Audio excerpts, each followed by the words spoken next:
दोस्तों, क्या आप जानते हैं कि हवाई जहाज के टरबाइन में इस तरह का एक निशान बना होता है? इसे क्यों बनाया जाता है?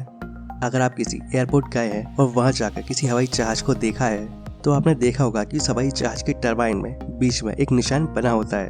और इस निशान को इसलिए बनाया जाता है कि जब ये हवाई जहाज खड़ा हो तो बाहर खड़े आसपास के कर्मचारी को टरबाइन दूर से घूमता हुआ दिख जाए, क्योंकि घूमते हुए टरबाइन में इतनी शक्ति होती है कि वो किसी इंसान को 20 से 25 मीटर की दूरी से भी अपनी ओर खींच सकता है। साथ ही उड़ते हुए जहाज के सामने आने वाले पक्षी भी इस घूमते हुए निशान को देखकर डर जाते हैं और वो जल्दी इसके सामने नहीं आते हैं। तो बस इन्हीं सुरक्षा कारणों की वजह से हवाई जहाज के टरबाइन में इस निशान को बनाया जाता है। दोस्तों, इसके अलावा क्या आप जानते हैं कि हार्ले डेविडसन भारत में बंद क्यों हुई, या हार्ले डेविडसन का भारत से जाने का क्या कारण है? दोस्तों, हार्ले डेविडसन को अक्सर हार्ले भी कहा जाता है और ये एक अमेरिकी मोटरसाइकिल निर्माता कंपनी है।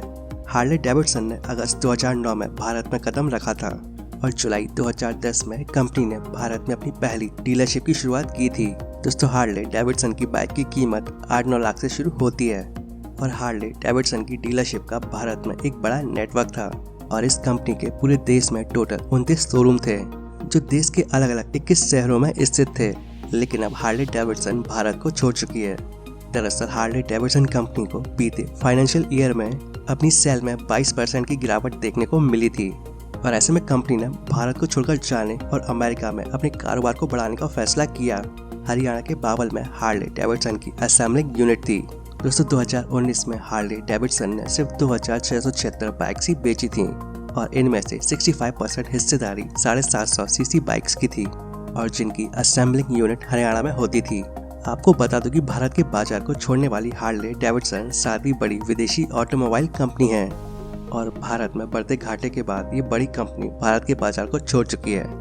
दोस्तों, क्या आपने कभी 1 लाख रुपए के करेंसी नोट के बारे में सुना है? नहीं सुना होगा, लेकिन दुनिया का एक देश है जो 1 लाख रुपए के नोट जारी करने वाला है। वैसे 1 लाख रुपए बहुत होते हैं और भारत जैसे देश में इतने रुपयों से आम आदमी बहुत सारा सामान खरीद सकता है और लगभग पूरे साल के लिए राशन और सब्जी खरीदी जा सकती है। लेकिन कहा जा रहा है कि उस देश में 1 लाख रुपए की कोई कीमत नहीं है और यहाँ 1 लाख रुपए से सिर्फ 2 किलो आलू ही मिलेंगे। दोस्तों, इस देश का नाम है वेनेजुएला और ये दक्षिण अमेरिका महाद्वीप में स्थित एक देश है। दोस्तों, एक समय था जब वेनेजुएला दुनिया के अमीर देशों में शुमार था और इसकी वजह थी कि इसके पास तेल का विशाल भंडार था और वह तेल की दुनिया में लीडिंग एक्सपोर्टर्स में से एक था। लेकिन आज ये देश महामंदी के दौर से गुजर रहा है और यहाँ की करेंसी की कीमत रद्दी के बराबर हो गई है और महंगाई भी हजारों गुना बढ़ गई है। साल 2018 में वेनेजुएला में महंगाई इस कदर बढ़ी थी कि 1 कप कॉफी की कीमत 25 लाख बोलीवार और 1 किलो टमाटर की कीमत 50 लाख बोलीवार हो चुकी थी और लोग किसी भी सामान के लिए नकद में पैसे तक नहीं दे पा रहे थे और अभी भी वहाँ पर हालात कुछ ऐसे ही हैं। दोस्तों, ब्लूमबर्ग की रिपोर्ट के मुताबिक अब वेनेजुएला में नोटों की किल्लत हो गई है और जिसकी वजह से वो नोट छापने के लिए पेपर भी बाहर से मंगा रहा है और यहाँ की सरकार ने एक इटालियन कंपनी से 71 टन सिक्योरिटी पेपर खरीदा है और 1 लाख बोलीवार के नोट जारी करने की तैयारी में है। और आपको जानकर हैरानी होगी कि इस देश में 1 लाख बोलीवार की कीमत महज $0.23 यानी कि करीब 17 रुपए है।